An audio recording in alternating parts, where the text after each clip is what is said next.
There's lots of action happening right now in Democrat politics. This week, the House is scheduled to vote on the so-called Save America Act, which requires proof of citizenship, like a passport or birth certificate, to register to vote.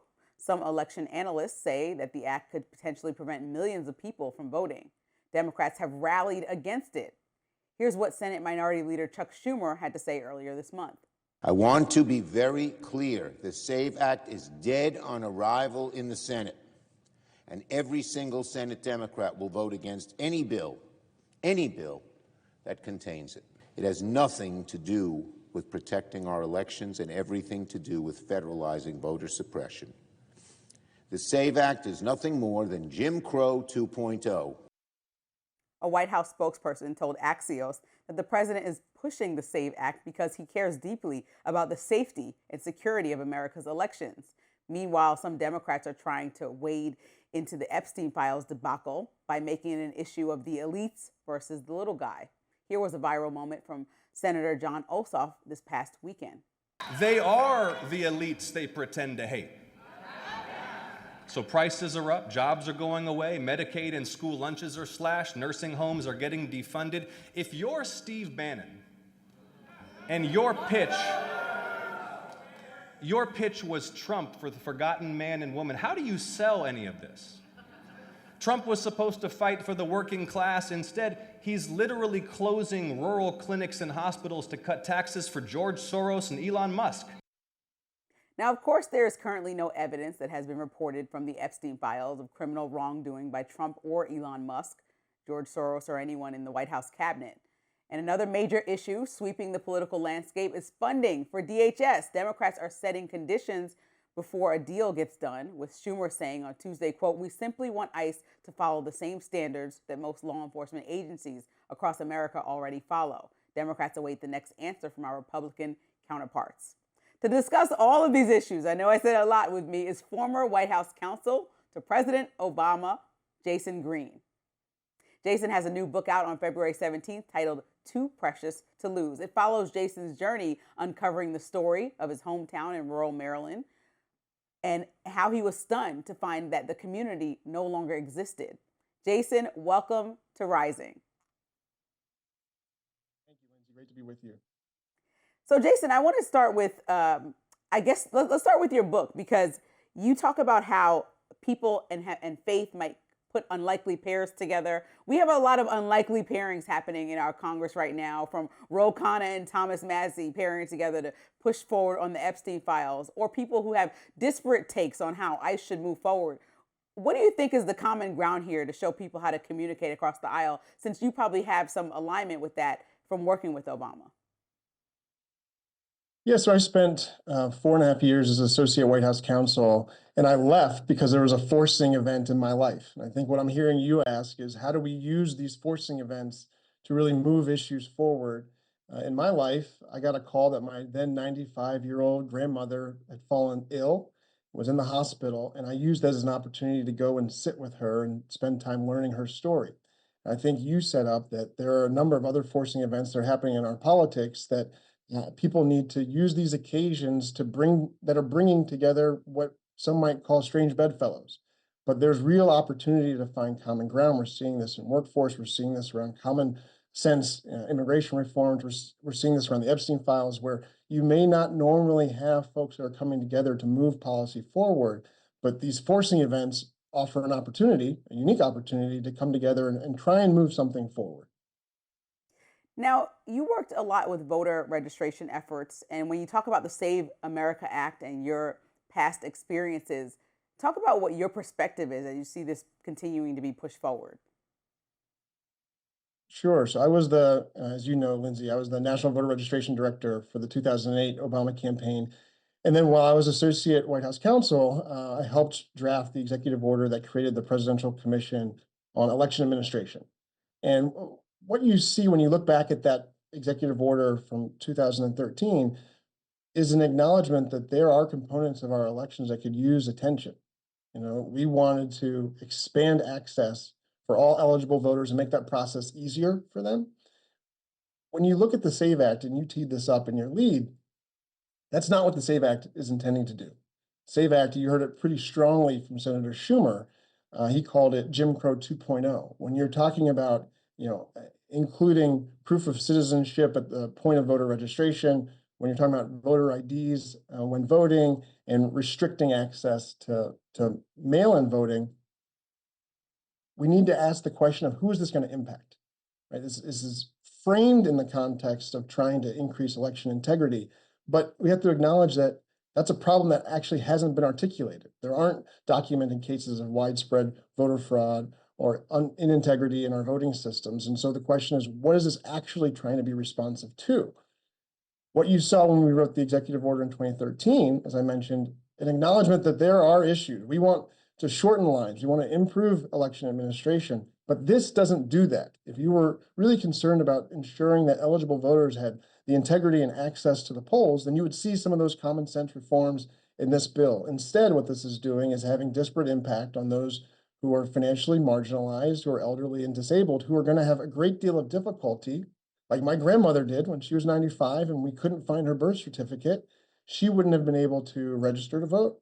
And then on these ideas of being able to demonstrate IDs at your point of polling, if you look at bipartisan centers who are saying that that's going to disparately impact millions of Americans who are eligible to vote, but won't have the documentation. So that's really what we should be talking about, is how do we increase access for those that are eligible to vote and improve election administration for all Americans.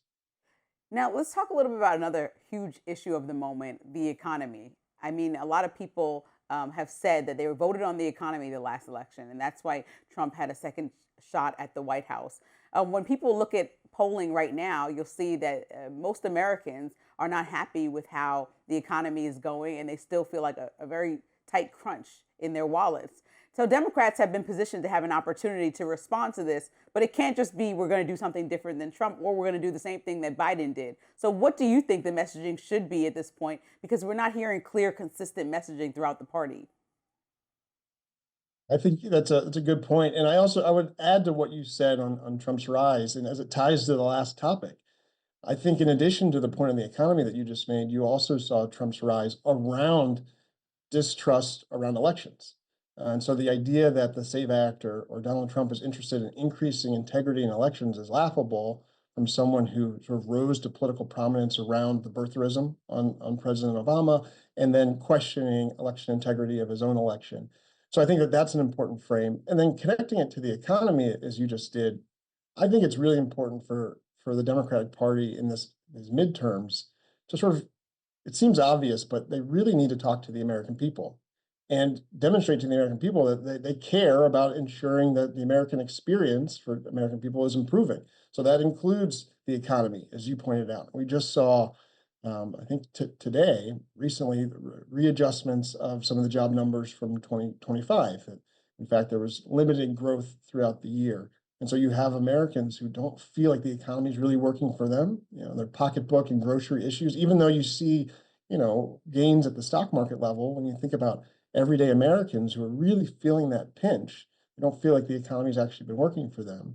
Similarly, democracy. I think people see it playing out on their television screens, that they feel democracy backsliding and they want to participate. They want to be called into action.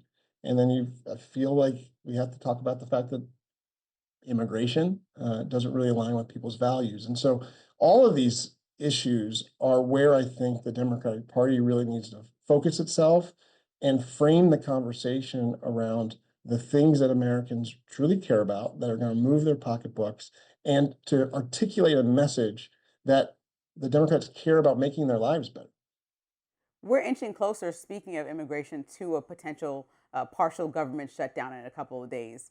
And Democrats are really seemingly holding the line when it comes to DHS funding. Do you think they should continue with this and really hold the line, or do you think that affecting TSA and FEMA and other parts of the government are not worth continuing to push forward with these ideas? I think it's a really good question, and it kind of goes back to your first question about these forcing events, Lindsey. So there's a moment I think that it was smart to be able to separate the spending package from the larger package so that the rest of the government was able to be funded. And so now there can be a real conversation around these tactics. I mean, I think it's important to step back and remember what we're talking about. the context around ICE and immigration enforcement right now, particularly in Minnesota, where you had 2 Americans unnecessarily killed by American law enforcement for exercising, you could argue, their constitutional rights. And so this is the moment, I would think, to have this conversation. Senator Schumer has framed this as pretty common sense reforms, where removing masks, judicial warrants, the inclusion of body cameras, really trying to ensure that ICE is in line with other law enforcement agencies across the country. You'll hear, again, bipartisan groups talk about the adoption of some of these practices, community policing practices, decades ago, because they realized that they both make their agents, their officers, safer, and they also provide protection for the people that they're sworn to serve and protect. And so I think that this is the exact right time to use this forcing event, this potential government shutdown, to have these really important conversations, this values-driven conversation around who we are, who we want to be, and the way in which we're going to implement our policies. Yeah, I think a lot of people talk about what the American message is, the values that we should all have in common. Like we can have different strategies to get to the finish line, but the values should all kind of be in line. So, what finally, before we go, do you think that your book, Too Precious to Lose, would have as far as antidotes for both parties to take away from and really learn about how to maybe talk to each other or communicate or really get to the goalpost, which we may not agree how to get there, but it should be the same? It's a really good question, Lindsay. And so my book, Too Precious to Lose, sort of starts with this question that the great Dr. Martin Luther King posed in 1967. And in his last book, before he was assassinated, he asked, where do we go from here, chaos or community? And I think that's truly a question for our time. I think some of the policies that you're seeing put forward by Donald Trump are trying to sow chaos around the SAVE Act, around ICE enforcement. This is really intended to suppress activity. But what's pretty beautiful is you see communities coming together, some of the protests, some of the student engagement. You're seeing civic activation. And so, what I would say is, in these moments of chaos and confusion, there is a natural tendency to withdraw, to isolate, to try and reach for control. But what we've seen time and time again in the community that I descended from and other communities across the country is that the opposite of chaos is not control, it's connection.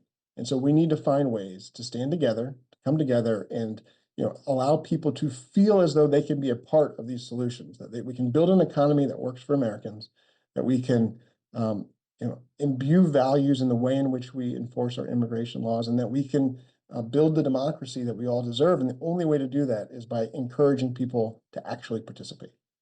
Jason Green, thank you so much. Thanks for joining Rising. I hope to see you again soon. So great. Thank you, Lindsay. Have a blessed. We have a lot more to talk about on Rising. Stay with us.